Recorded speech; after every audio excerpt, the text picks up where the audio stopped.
21. 21. Woo. We're still in there. Hanging in there. Hanging in there. Quickly. We're going to get this video done quick because I'm not sure what take number this is, but peace YouTube, who is Sugar, back with another video, baby.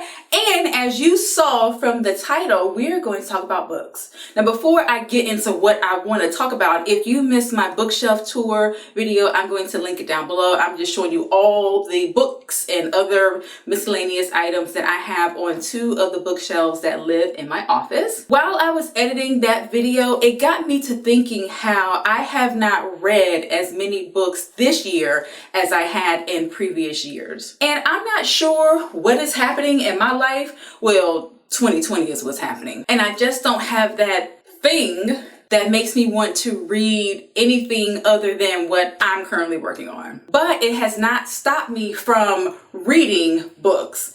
And I'm gonna tell you what I've done. Now, I didn't know this prior to this year, but if you have a library card or a library account, you can go to your library's website and they'll let you know what sort of online virtual book checking out capabilities they have and what app they use. Now, the city that I live in, they use an app called HOOPLA, and HOOPLA allows you to check out books, check out movies and videos. It's all kind of stuff up there. So although I have not personally been reading books, I have been up on the whole audiobook ministry. And this year alone, I have listened to so many audiobooks. It has been such a blessing to me. So I'm going to count and see how many I've listened to this year. So I've listened to 22 audiobooks this year. And the cool thing with that is I have listened to authors that I probably wouldn't have listened to any other time. And not that anything was wrong with them, but I discovered a particular voice actress. I love how she sounds. And I was like, well, let me see what else she's out here reading. And that's how I was able to discover other books from other authors that I probably would have never discovered on my own. Well, I'm not going to say that. But you know how it is. Sometimes you stick with a certain genre of book. Well, I was able to kind of venture out and check out some new artists, which is really dope.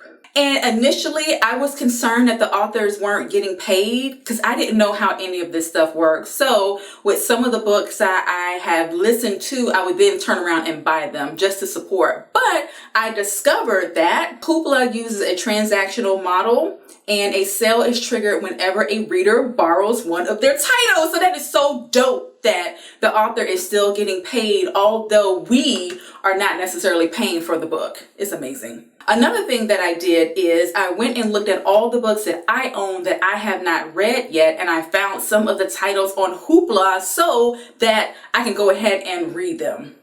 I wish I had known this before, but that's okay because I know it now. And they have children's books up there. I like to listen to the books while I'm taking a shower or if I'm sitting in the tub.